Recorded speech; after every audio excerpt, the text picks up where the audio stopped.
Hi there on this April the 26th. Welcome to Prog Monster. My name is Murph. I'm the host of this show, a show dedicated to progressive rock and other forms of rock music. So this is the series I've been running for the month of April, which is my dynamic duo. So basically I'm picking a great lead vocalist, he may be a great frontman, he may be a great lyricist, he may be a great stage presence live, with a guitar player who may be great stage presence live, he may be a great soloist, he may be a great riff master, maybe he writes great music, or maybe he does them all, maybe they both do. And in this case, I think that might be the case. So we're talking about these guys. Yep, the bad boys of Australia, AC/DC. I love this album. You know, we got some nice shots of Angus Young front and center here on both albums, but nobody is more dominating than Bon Scott. And those are the two guys we're talking about today, Bon Scott and Angus Young of AC/DC. I almost just thought, you know what, you got to mention Malcolm Young too, because he is the riff master if ever there was one. But today, his brother's going to take the show, which often happens with these guys, but that's the way it has to be today. Bon Scott, the original lead singer for AC/DC. Well, actually, he wasn't the original lead singer. Dave Evans was the original lead singer. He was the original guy on the first album. Yeah. So from that first album until his passing on this album here, Highway to Hell, he was the guy, right? Such a memorable voice, such a great lyricist. Like, he wrote a lot of really catchy kind of storylines and great songs. But it wasn't just that he wrote those things. He delivered with such magnetism, I think. I think he's one of the most magnetic guys ever to come out of rock. Really charismatic in a lot of ways, but with all that charisma, I still think he was very down to earth. I don't think he's seen himself as the kind of legend that he's become. I think he'd be somewhat embarrassed if he saw how big of a legend he's come.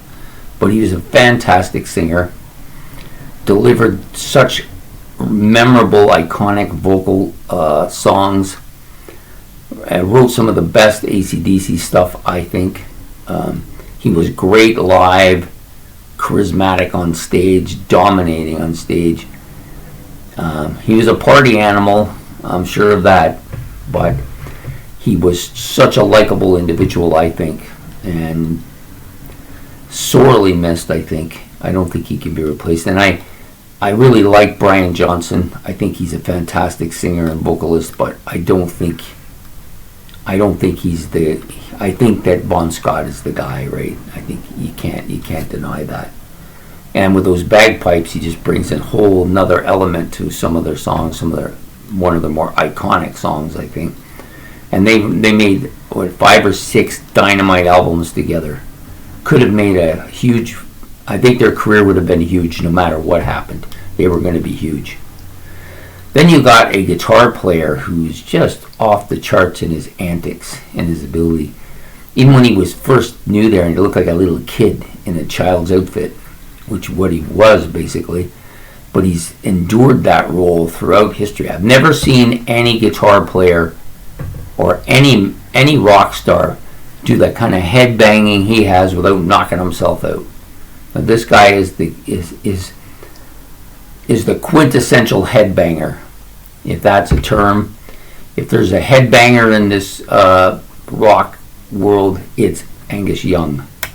Also, be able to do all that jumping around and banging his head and still do those guitar solos, that's not an easy thing to do. And a lot of people call these guys a heavy metal band. I don't think so. I think this is a real hard rockin' band, and he's perfect for the style for this band. He's all over the stage. You can't go to an AC/DC concert without noticing him. He's the most noticeable presence at any of their concerts. And for 6 years, him and Bon Scott dominated the stage for this band. might even have been longer. I think it was 6 years though. And just such a memorable combo of great singer with a great guitar solo, riffing, dominating stage presence type of guy. And I think him, along with his brother, wrote most of the music as well. So you've got a combo here that is not superseded by anybody, in my opinion. They come up a little higher than the Stones and Deep Purple and Black Sabbath because I like them so much, and they had more of a musical history together than some of the other ones did. But anyways, I really like this combo. And once again, I'll just show you the two albums. I chose these two albums for different reasons. This one because I think it was Angus. This was Bon Scott's last album, and they had hit big time with this. This one is probably their first international album, although they did have this and another album that were only released in Australia. But this is such a good album. I love this album. So there you go. Angus Young, or Bon Scott and Angus Young of AC/DC fame. I hope you enjoyed this video. Please like and subscribe if you did. And we'll be back on day 27 with another dynamic duo. Take care.